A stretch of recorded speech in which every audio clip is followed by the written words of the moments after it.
Tiny Tina's Wonderlands easily has the most exhausting platinum trophy I have yet to do on this channel. For a game that only takes like 30 hours to platinum, I gotta say I was feeling very much not awesome sauce by the end of it. The game has 39 trophies including the platinum, so let's just get right into it. First thing I did was spend 20 whole minutes customizing here Black Quavius, which I honestly think is the only point in the game where I didn't feel like I was wasting time. Oh, and to make this game more bearable, I invited my friend Liam, who also made a character just as, or possibly even more chopped than that one Omegle girl that's been going around. But yeah, in this game you're basically playing through the perspective of your board game pieces, just like that actually good Tina DLC in Borderlands 2 if you've played it. The game starts us out with the general combat tutorial just like literally every game ever, and after killing many skeletons and saving some peasant-ass peasants, we slid into a cave like a black guy slides into a snow bunny's DMs and picked up our first scroll, which gave us the first trophy of this godforsaken game. We then beat this laughably easy boss fight called Ribula and got another trophy for beating the first quest of the game. Shortly after that we traveled to the overworld, which is in fact a game board if you couldn't tell, which is kind of a cool idea in theory, but if we're being real, it was just an excuse for Gearbox to cheap out on the rest of the game's level design. Winding out of the way though, during one of these poopy encampment encounter thingies, I got a cosmetic item and redeemed it for a trophy. Less than 5 minutes later, I got another trophy for punching an encounter before it starts, and with that, it was time to take back Brighthoof, which is basically just the sanctuary slash safe place of this game.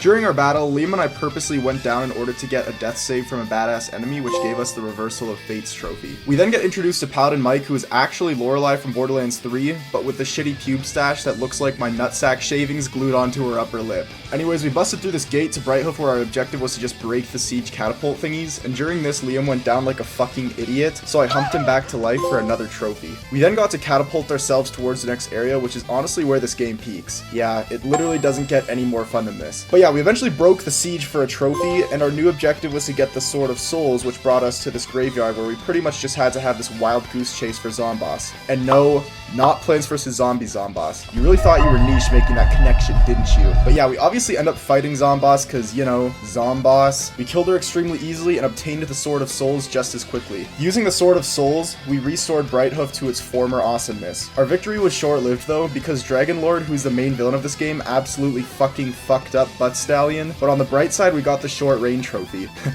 Get it? Short Rain? Horses?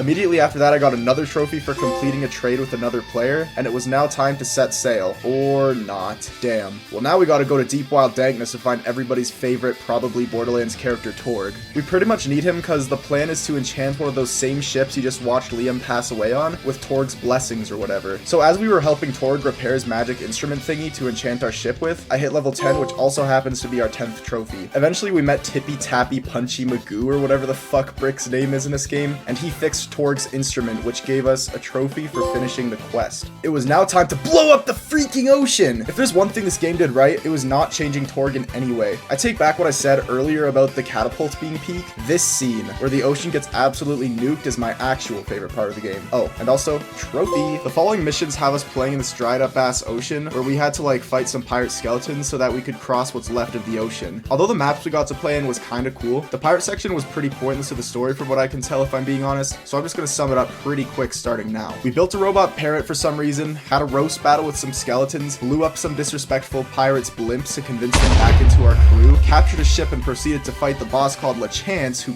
quite literally died in like 20 seconds, and we got a trophy for finishing that quest. Alright, we're now in the deep dark abyss or whatever it's called, and we met up with this weird snake who literally immediately called us Smoothskin, which is apparently a slur in this game, so that chained into a series of dialogue where we all started getting offended at her snake racism. So Tina said the next person to say the skin word gets spontaneously combusted or whatever. This is important later. Later being now because Booyashi just said the smooth skin word. Guys, I'm gonna be so real. This game's story is so unbelievably bad, like it's actually impossible to script this shit. I'm gonna keep trying my best for you cuties, but just know I barely know what's going on anymore. Anyways, after the weird snake lady dies, Tina gets upset because that was her favorite character, so out of anger she deploys the coolest boss fight of the game. This boss had a couple phases that were all literally the exact same, and just like every other boss in this game, it was super easy, but yeah, here's a trophy for defeating him. And then a few minutes later, I hit level 20 for another one, and like 2 minutes later, we cleared out our 10th encampment, which is basically just more pointless encounters for another trophy. Now that those trophies are out of the way, Liam and I spent a couple hours just doing side shit, because this game unfortunately makes you underleveled mighty fast.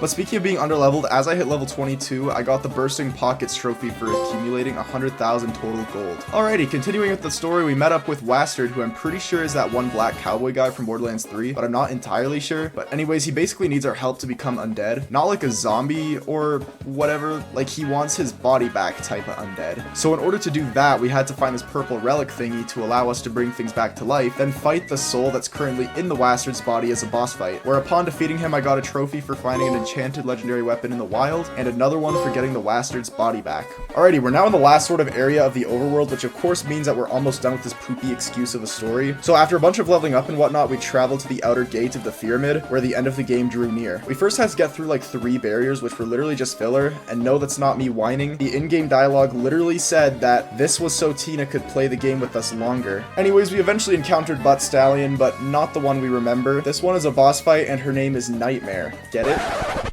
Nightmare? Nightmare?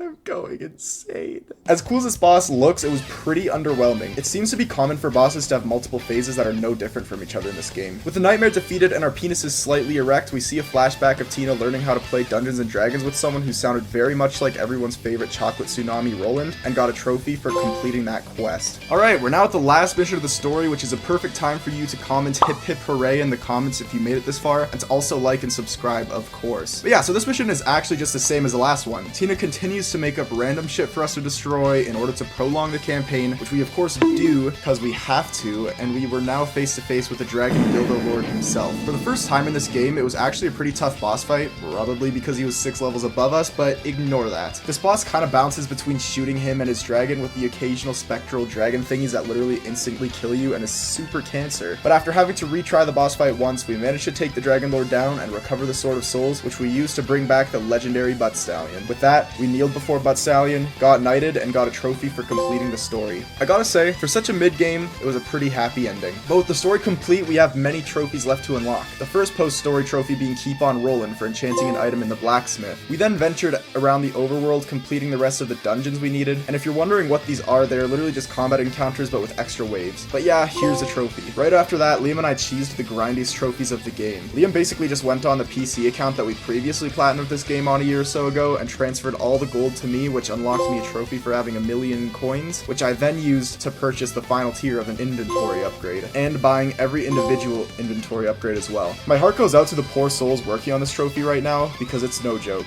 During the Walk the Stalk questline, I managed to hit level 30 for another trophy. Speaking of the questlines, these are basically class's major side quests, and you get a trophy for completing each and every one of them. After finishing all the major side quests, we moved on to the standard boring ones, and eventually got another trophy for completing 20 of them. Oh, and we're gonna have to do all of these, by the way. But we didn't really want to do that just yet, so we decided to do the Chaos Chamber related trophies first. The Chaos Chamber is a series of challenging encounters that always ends with a boss fight and a bunch of loot, along with unlocking higher difficulties. We got our first trophy of this little streak just for completing our first Chaos Chamber run, and got 2 more shortly after for getting our luck stat to 3,000 and hitting max level 40. And after grinding chambers for about 2 hours, we got 2 more trophies for reaching Chaos 10 and Chaos 20. We then spent 10 hours in one day in order to get every side quest done. This was absolutely horrific, and I'd rather gargle septic tank water than do this shit again. But anyways, here's the all side quest trophy and the platinum that did not properly pop directly after. So that's Tiny Tina's Wonderlands. It was absolutely horrible, and I don't recommend this game to